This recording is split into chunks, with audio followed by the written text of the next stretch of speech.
Hello and welcome to Let's Review. The human mind is one of the most amazing things in existence, and memory is a big part of that. Memories define who we are, our lives shaped by what has come before. And the game Remember Me does what all good science fiction does. It asks a very simple question. What if? What if we had the technology to alter our memories, to remove the bad ones, keep only the good, to trade memories between other people, and even create a database capable of storing the memories of a whole person, or even a whole city? What would that do to the human race? Well, according to Remember Me, it would lead to an awful lot of jumping around and a whole bunch of people getting kicked in the face. So, let's just start with the gameplay, shall we? There are four main parts to the gameplay of Remember Me, and the first is a fairly standard action-adventure climbing and movement system with shades of Tomb Raider and Prince of Persia. The environmental navigation system is pretty standard. So for example, I can hop around up here, and it's got a nice thing to point out where I need to go. Are coming back to you. Most of the time you will quite often get interrupted by little conversation things, purely because, of course, this is a very narrative-driven game. This isn't a problem, of course, it just simply is. There are also numerous things you will get later on that will allow you to unlock various additional things, such as opening doors, or affecting drones, and various other things. Overall, fairly standard. For the most part, this is pretty standard. It's not the most interesting version of this mechanic that I've ever seen, but it does what it needs to do. It serves its function, and that's fine. It's actually by far the least interesting of the mechanics. One of the more interesting ones is the ability to construct your own combos. This is the Combo Lab, and from here we can construct our combos. Now, while the button presses used to create these combos will be consistent every time, their effect can differ. So for example, if we look at this first basic combo, which is just 3 straight punches. So the first move will always be a standard opening, either a punch or a kick. From there, we look at this. So we need to equip some sort of punch here. So we can decide, what do we want this combo to do? Do we want it to do significantly more damage? Do we want to use it to heal ourselves, or do we want to use it to reduce the cooldown on our special abilities? Now, I personally like to use this first combo as a healing combo, so I could equip a heal there. So on the second punch of this combo I will get some healing, and I will also do the same there.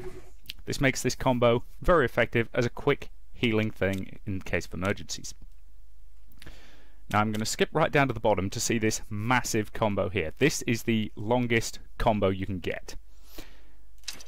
And I like to use this one as a very high damage combo. So for example, if I equip high damage kick, then another high damage kick, damage punch, damage punch, damage punch. Now you will notice I am now out of damage ones, however, I can now use chain combos. And what chains do is they link to the previous one and amplify its effect. So by finishing this combo with 2 chains, by finishing this combo with 2 chains, I amplify its power significantly. So you'll notice if I just used a straight damage one, it would have increased it to 635, but now with the extra chain, it becomes 840. This is an extremely powerful combo, and if I had an additional key, which you get each time you level up, then I could unlock an additional punch chain, which will allow me to make this combo even stronger. And fundamentally, that is it for the combo builder system. The combos themselves remain the same, as do the animations, but the effects of what they do can differ significantly. Naturally, this system feeds directly into the hand-to-hand combat system. When facing combat in Remember Me, you will be engaging primarily in hand-to-hand, using the combos you have constructed in the combo builder. So there is the beginning of the high damage combo that I was demonstrating the construction of earlier. Now that combo consists of 3 kicks, so 1, 2, 3, then 4 punches, and that guy is now down. as the tutorial is telling me, if you hit certain enemies, most notably the police force, with enough power attacks, you can perform a finishing move on them, like so. You also have various special attacks that unlock throughout the game. However, at this early stage, they are not currently unlocked. This isn't New Game Plus, which is why I have access to all the high-level combos, in spite of this being only the second mission. Now, on their own, these guys aren't too difficult to defeat. These are very standard enemies. However, there are multiple varieties who you will encounter later, including things like chargers, guys who it's impossible to engage directly because attacking them will cause damage to you, and various others, including drones and robots and other things. Overall, the combat system is pretty straightforward, but it is pretty enjoyable. I, for one, really quite like this system. The combination of the combo builder and the fairly standard hand-to-hand system work really well in concert, and they do something interesting. With that said, though, I think there's two things that it really needed. The first is a lock-on feature. During some of the larger battles, it can be extremely difficult to target a certain enemy, and during some of the boss battles, target prioritizing is a necessity. This gets a little infuriating later in the game. I also think you needed the ability to continue your combo from one enemy to the next. This, again, might have been helped with a lock-on feature, as quite often you'll break your combo unintentionally when you hit an enemy that you weren't actually intending to. Overall, though, I do like the combat system. It's pretty solid, it's pretty enjoyable, but it's definitely not the most interesting thing that Remember Me does with its mechanics. No, the most interesting of those is the ability to alter people's memories. And please be warned, what I'm about to show you may constitute minor early game spoilers. This is the memory alteration mechanic. At the beginning of each memory, you will see through how the event played out according to what they actually remember. So, most likely, the truth or something close to it. From here, we scrub through the memory. So I'm rewinding here, and we look for memory glitches. So there should be one coming up momentarily. There. From there, we can freeze on it, and we can activate it. So, for example, if we unlock this strap, and we can see how that will affect the memory. Now, in the case of the strap, it does not have any significant impact, because it's not sufficient. We need to do more things. And rewinding back before we altered it will undo the alteration. So the best way is usually to go right back to the beginning and work from there. So if I rewind all the way back. Now if I scan forward slowly and just watch this the chances to tweak has a this good memory. chance of healing your husband, Mrs. Sedova. Shared happy memories have an extremely positive impact on patients. So the objective here is to cause an accident that results in the doctor killing the patient, as opposed to the reality in which the procedure went very well and very cleanly, without any significant problems. Now, one way to cause a problem immediately is to alter the drugs that he receives. So rather than the blue vial, he gets the red vial. We can also adjust this table. This brings things into reach that shouldn't be. The heart monitor over there can be adjusted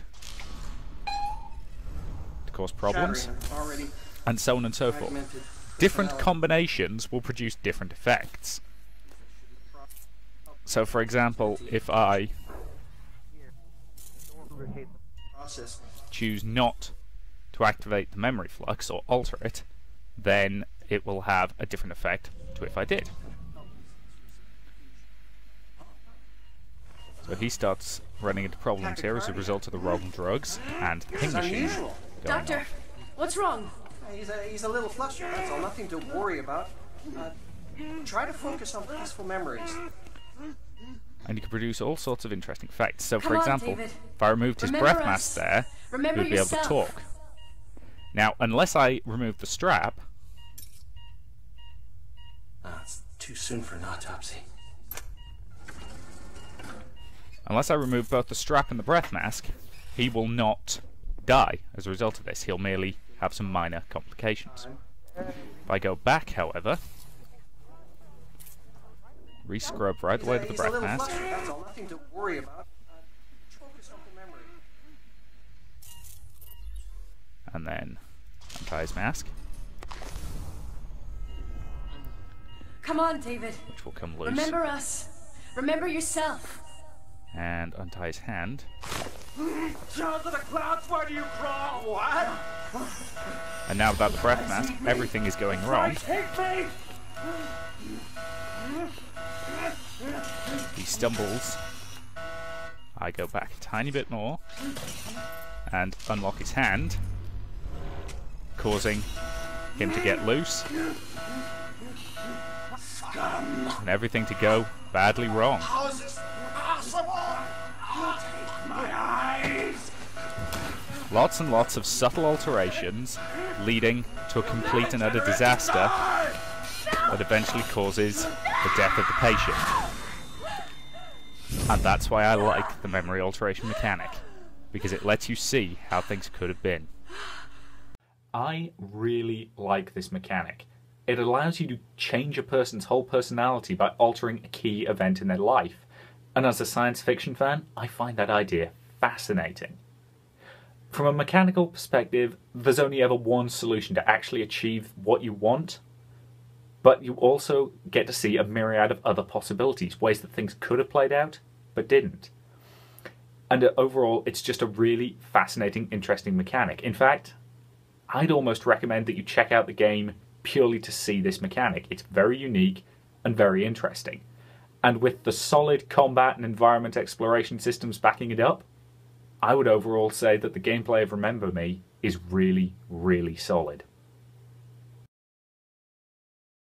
The story focuses on Nilin, a former memory hunter with the unique ability to alter people's memories as well as just steal them. She awakens in the prison of La Bastille to find herself suffering from the #1 video game malady. Ah, amnesia then. Well, given that it's a game about memory alteration, why wouldn't the main character have amnesia? With the aid of a resistance fighter named Edge, Nilin is able to escape from the prison and recover her gear, and along the way she learns that she was an errorist, part of a group fighting against the current social structure. An errorist. Are they actually being serious? Completely. Though, given that the city you're operating in is called Neo-Paris, I can kind of understand your attitude. The meat of the story is about Nilin's journey to recover her memories and to fight against the system that's created the current situation, with the rich living in opulent luxury, while the poor exist in slums, many of them with malfunctioning memory implants, causing them to devolve into a feral state. Ah, a minor variation on dystopian future number 12. I thought that was the one where everybody wears fetish gear for no discernible reason. No, you're thinking of a post-apocalyptic future number 12. Oh, right, yeah, okay. Wait, how the hell did that ever become a thing? I have no idea. I merely know the cliches. I do not create them.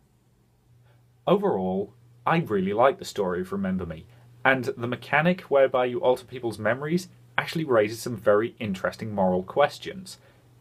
Is it right to change these people by messing around with their memories? Because let's face it, changing a human being's personality for your own ends is a seriously creepy thing to do. And yet you are comfortable killing in the vast majority of games. Yeah, I'm not sure why I find that less morally ambiguous. Regardless, Remember Me is quite well written. Nilin herself is a solid and interesting protagonist, even if she does have a few slightly weird lines. As for the rest of the supporting cast, they're okay. The main problem is that, apart from Edge, who's a constant voice in your ear, none of them really have a lot of screen time, certainly not enough to really flesh them out as characters. Honestly, I think there's just too many of them. For example, if they'd taken the character of Tommy and the character of Bad Request and combined them into one character, and given that one the screen time of both, then I think what happens later on in the game would have been more impactful. As it stands, they're not bad, there's just not really enough to them. And the villains?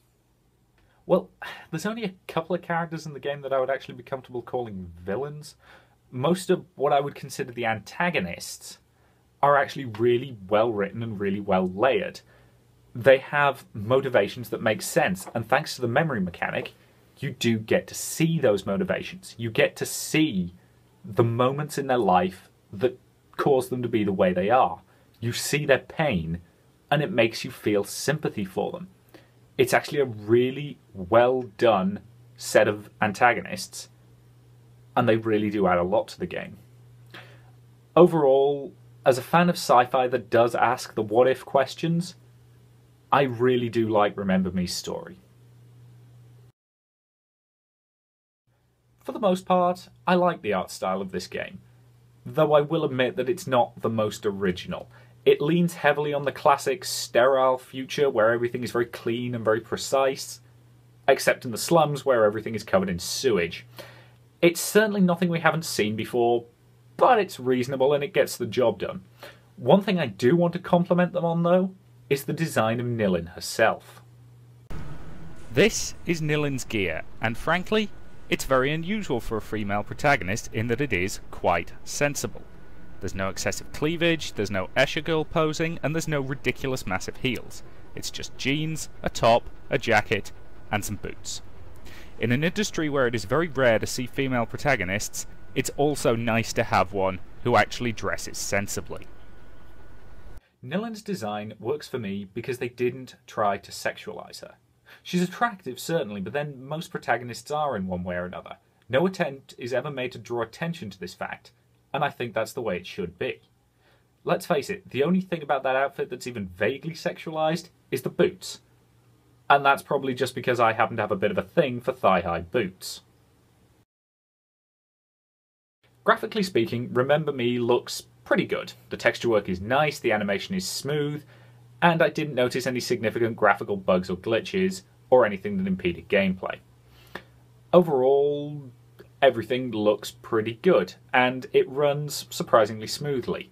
During my recording session, it managed to hold 30 most of the time, but in separate playthroughs, when I didn't have fraps slowing everything down, it managed to hold 60 almost constantly.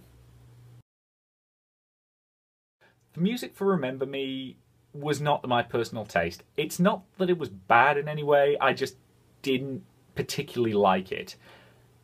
Now, it did grow on me a little towards the end, but yeah, it was just not for me, I don't think. It's not an OST that I would consider buying, but if you like it, more power to you. The sound effects are pretty decent overall, though there are a few that were lacking. The punches and kicks in particular felt like they needed a little bit more oomph to them to really make you feel the impact. But overall, they were basically fine. The voice acting as well is pretty good. Everyone fills out the roles they've been assigned, but not many of them really get any chance to stretch themselves. So the voice acting is fine, which overall means that the audio itself is basically fine. So, did I enjoy Remember Me? Absolutely, yes. Should you buy it? Yes, honestly, I think you should. If you're a fan of speculative science fiction, and you want to play a game with some really interesting ideas that does something a little bit different, I think Remember Me is absolutely worth checking out, particularly given that it's got one of the better female protagonists I've ever seen. Overall, I would say Remember Me is strongly recommended. Now, if you'll excuse me, I have a little bit of preparation work to do for next week's review. I will see you later.